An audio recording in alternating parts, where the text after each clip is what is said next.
নমস্কার, আপনারা দেখছেন মুর্শিদাবাদ নিউজ সংবাদ। আজকে তাজা কয়েকটি খবর। প্রথমে দেখে নিব শিরোনাম। বিজয় দিবসে বাংলাদেশে বিক্ষিপ্ত অশান্তি, ইউনূস বললেন, এই প্রথম বছরে দ্বিতীয়বার পালিত হলো। ব্যাগে লেখা প্যালেস্টাইন, সংসদে ঢুকলেন প্রিয়ঙ্কা, বিজেপি বলল, তোষণের রাজনীতি করে কংগ্রেস।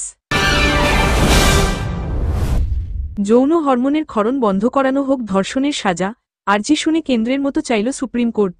এতক্ষণ শুনছিলেন সংবাদ শিরোনাম, দেখে নিন বিস্তারিত। তাজা খবর পেতে চ্যানেলটিকে সাবস্ক্রাইব করুন। হাসিনা সরকারের পতনের ফলে বিশ্ব মানচিত্রে বাংলাদেশের আত্মপ্রকাশ ঘটেছে বলেও দাবি করেন ইউনূস। ৫৩তম বিজয় দিবসে যুদ্ধাপরাধের অভিযুক্ত জামাত নেতাদের অংশগ্রহণও ছিল লক্ষণীয়। মুক্তিযুদ্ধের বিজয় দিবসে স্বাধীনতা বিরোধী তথা পাকিস্তানপন্থী শক্তি জামায়াতে ইসলামী জামাত নামেই যা পরিচিত সম্পর্কে একটি বাক্য বললেন না বাংলাদেশের অন্তর্বর্তী সরকারের মুখ্য উপদেষ্টা মুহাম্মদ ইউনূস। তার বদলে নিশানা করলেন মুক্তিযুদ্ধের মূল শক্তি, প্রাক্তন শাসকদল আওয়ামী লীগকে। গত ৫ অগাস্ট জনবিক্ষোভে শেখ হাসিনার সরকারের পতনের প্রসঙ্গ উল্লেখ করে ইউনূস বলেন, ইতিহাসে এই প্রথমবার বছরে দ্বিতীয় বিজয় দিবস পেল বাংলাদেশ। হাসিনা সরকারের পতনের ফলে বিশ্ব মানচিত্রে বাংলাদেশের আত্মপ্রকাশ ঘটেছে বলেও দাবি করেন তিনি। ১৯৭১ সালের মুক্তিযুদ্ধে ভারতীয় সেনার প্রত্যক্ষ অংশগ্রহণ সম্পর্কে একটি বাক্য বলেননি ইউনূস সহ অন্তর্বর্তী সরকারের কোনো কর্তা।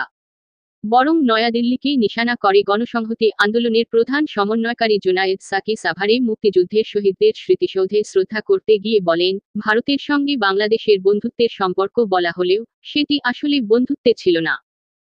৫৩তম বিজয় দিবসে অন্তর্বর্তী সরকারের কর্মসূচিতে যুদ্ধাপরাধের অভিযুক্ত জামাত নেতাদের অংশগ্রহণও ছিল লক্ষণীয়, যা নিয়ে প্রশ্ন উঠেছে ইতিমধ্যেই। বাংলাদেশের বৃহত্তম বামপন্থী সংগঠন জাতীয় সমাজতান্ত্রিক দল জাসদ বলেছে, মুক্তিযুদ্ধে পরাজিত শক্তি পরাজয়ের প্রতিশোধ নিতে ২০২৪ দিয়ে ১৯৭১কে মুছে ফেলার চেষ্টা হচ্ছে। মুক্তিযুদ্ধে পরাজিত শক্তি, বাংলাদেশের জন্মশত্রুরা তাদের পরাজয়ের প্রতিশোধের রাজনীতি শুরু করেছে। তারা মুক্তিযুদ্ধের বাংলাদেশকে মুছে ফেলে পূর্ব পাকিস্তান পুনরুদ্ধারের চেষ্টা করছে। বিজয় দিবসকে কেন্দ্র করে দেশের বিভিন্ন প্রান্তে সরকারি কর্মসূচিতে বিচ্ছিন্ন অশান্তিরও খবর এসেছে সোমবার। বাংলাদেশের সংবাদ মাধ্যম প্রথম আলো জানিয়েছে, ঝিনাইদহের কোটচাঁদপুর উপজেলায় বিজয় দিবস অনুষ্ঠানে অব্যবস্থাপনার অভিযোগ এনে স্থানীয় লোকজনের একাংশ উপজেলা নির্বাহী কর্মকর্তার ইউএনও গাড়ি ভাঙচুর করা হয়। তাকে শারীরিকভাবে হেনস্থারও অভিযোগ উঠেছে। ঢাকার শহীদ স্মৃতিসৌধে শ্রদ্ধা জানাতে গিয়ে জামাতের হামলার শিকার হন আওয়ামী লীগের কর্মী সমর্থকেরা। অন্যদিকে প্রাক্তন শাসক দল বিএনপি বিজয় দিবসের দিনেও দ্রুত নির্বাচনের দাবি তুলেছে। দলের কার্যনির্বাহী চেয়ারম্যান তারেক রহমান সমাজ মাধ্যমে লিখেছেন, জনপ্রতিনিধিত্বের ভিত্তিতে নতুন সংসদ এবং সরকার গড়তে হবে। বৈষম্য ও বিভাজনমুক্ত বাংলাদেশ গড়তে এই ঐক্যকে কাজে লাগাতে হবে। আমাদের মনে রাখতে হবে, জনগণের ক্ষমতায়ন ছাড়া জাতীয় ঐক্য শক্তিশালী বা টেকসই হতে পারে না। ওয়েনার লোকসভা উপনির্বাচনের জয়ের জন্য গত সপ্তাহে প্রিয়ঙ্কাকে অভিনন্দন জানাতে গিয়েছেন স্বশাসিত প্যালেস্টাইন কর্তৃপক্ষে ভারতে নিযুক্ত দূত আবেদ এল-রাজেগ। ইসরায়েল সেনা ১৪ মাস আগে গাজা দখলের অভিযান শুরু করতেই বিতর্কটা শুরু হয়েছিল। সোমবার তা আরও উস্কে দিলেন প্রিয়ঙ্কা গান্ধী বররা। ওয়েনারের কংগ্রেস সাংসদ সোমবার সংসদে ঢুকলেন প্যালেস্টাইন লেখা একটি ব্যাগ কাঁধে নিয়ে, যা দেখে বিজেপি সাংসদেরা অভিযোগ তুললেন প্রিয়ঙ্কা সংখ্যালঘু তোষণের রাজনীতি করছেন।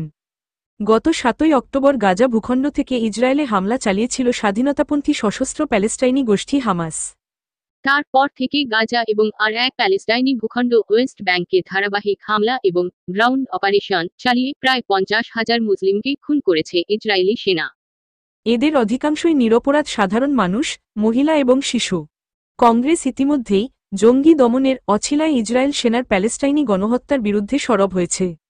কংগ্রেসের মুখপাত্র শামা মোহাম্মদ সোমবার জানিয়েছেন, প্যালেস্টাইনি নাগরিকদের প্রতি সহমর্মিতা জানাতেই প্রিয়ঙ্কার এই পদক্ষেপ। ওই ব্যাগে প্যালেস্টাইন রাষ্ট্রের প্রতীক তরমুজের ছবিও আঁকা ছিল। সমাজ মাধ্যমে তিনি লিখেছেন, একটি বিশেষ ব্যাগ বহন করে প্যালেস্টাইনের প্রতি তার সংহতি জানিয়েছেন প্রিয়ঙ্কা। এ হলো সমবেদনা, ন্যায়বিচার এবং মানবতার প্রতি অঙ্গীকার। সংবাদ সংস্থা পিটিআই জানাচ্ছে, ওয়েনার লোকসভা উপনির্বাচনের জয়ের জন্য গত সপ্তাহে প্রিয়ঙ্কাকে অভিনন্দন জানাতে যান স্বশাসিত প্যালেস্টাইন কর্তৃপক্ষে ভারতে নিযুক্ত দূত আবেদ এল-রাজেগ। তারপর সমাজ মাধ্যমে একটি পোস্টে গাজায় গণহত্যার নিন্দা করেছিলেন কংগ্রেস নেত্রী। এরপর তার কাঁধে প্যালেস্টাইন লেখা ব্যাগ দেখে চটেছেন বিজেপি নেতারা। ওড়িশায় সাংসদ তথা বিজেপি মুখপাত্র সম্বিত পাত্র সোমবার বিকেলে বলেন, নেহরু গান্ধী পরিবারের এমন আচরণ নতুন কিছু নয়।